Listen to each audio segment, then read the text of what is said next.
ایوان کی طرف سے سردار نصر اللہ دریشک اور مسٹر ایم پی بھنڈارا نے جناب شوکت عزیز پر اعتماد کی تحریک پیش کی۔ پاکستان مسلم لیگ اور اس کی اتحادی جماعتوں کے ارکان نے ڈویژن کے ذریعے تحریک کے حق میں رائے کا اظہار کیا۔ متحدہ مجلس عمل اور ARD سمیت اپوزیشن کے ارکان نے کارروائی کا بائیکاٹ کیا اور ایوان میں نہیں آئے۔ ڈویژن کا عمل مکمل ہونے پر اسپیکر چودھری امیر حسین نے اعلان کیا۔ 191 members have recorded their vote in favor of the resolution. Consequently, the resolution for vote of confidence in Mr. Shaukat Aziz, the Prime Minister of Pakistan, is passed.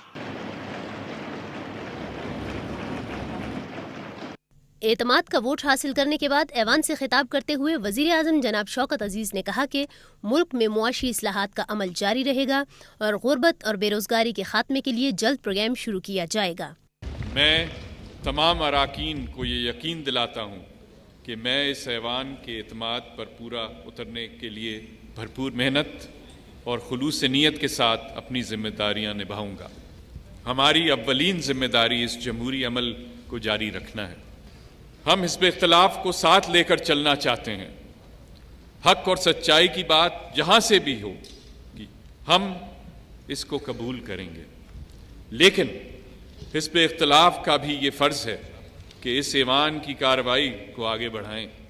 ہمارا سب سے بڑا چیلنج ملک میں امن و امان کی صورتحال کو بہتر کرنا ہے۔ خصوصاً دہشت گردی سے پیدا ہونے والی صورتحال روایتی طریقوں سے ٹھیک نہیں ہو سکتی۔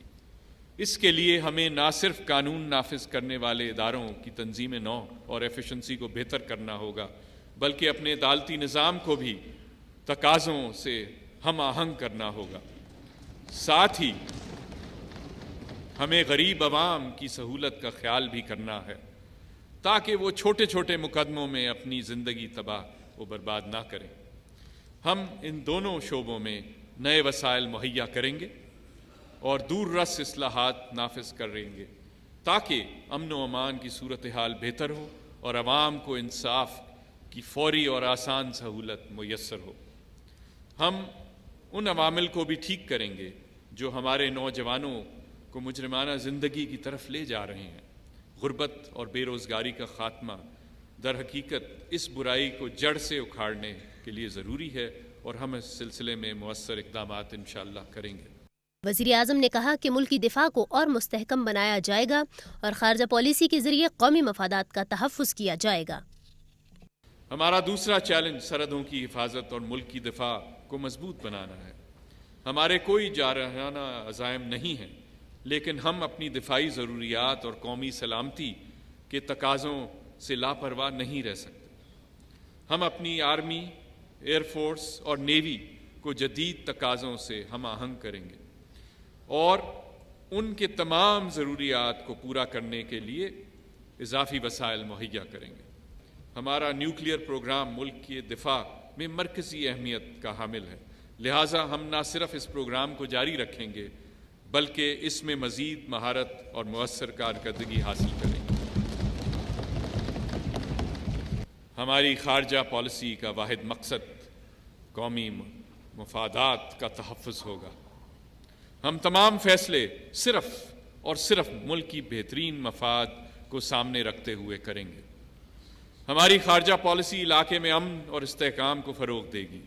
ہم دنیا میں مسلمانوں کے حق میں، امت کے حق میں اپنی آواز بلند کریں گے۔ کشمیر اور فلسطین کی آزادی اور عراق میں امن کے حصول کے لیے کوشش کریں گے۔ جناب غلام سرور خان، ریاض حسین پیرزادہ، سید عبدالقادر الگیلانی، غلام رسول ساہی، قاضی عبدالقدوس راجڑ، گل فرخندہ، تنزیلہ عامر چیمہ، نور الحق قادری، شاہد اکرم بھنڈر، ظہیر عباس کھوکھر، ڈاکٹر عطیہ عنایت اللہ، یار محمد رند، ہارون قیصر، مہناز رفیع، چودھری شہباز، ڈاکٹر فردوس عاشق آوان، لیاقت جتوئی، صفدر شاکر، امیر مقام، روبینہ وٹو، حاجی خدا بخش نظامانی، چودھری نذیر جٹ اور فرحان لطیف نے جناب شوکت عزیز کو وزیر اعظم کا منصب سنبھالنے اور اعتماد کا ووٹ حاصل کرنے پر مبارکباد دی۔ انہوں نے توقع ظاہر کی کہ جناب شوکت عزیز کی قیادت میں ملک تیزی سے ترقی کرے گا۔ قومی اسمبلی کا اجلاس غیر معینہ مدت کے لیے ملتوی ہو گیا ہے۔ فرحانہ خان، پاکستان ٹیلی ویژن نیوز، پارلیمنٹ ہاؤس، اسلام آباد۔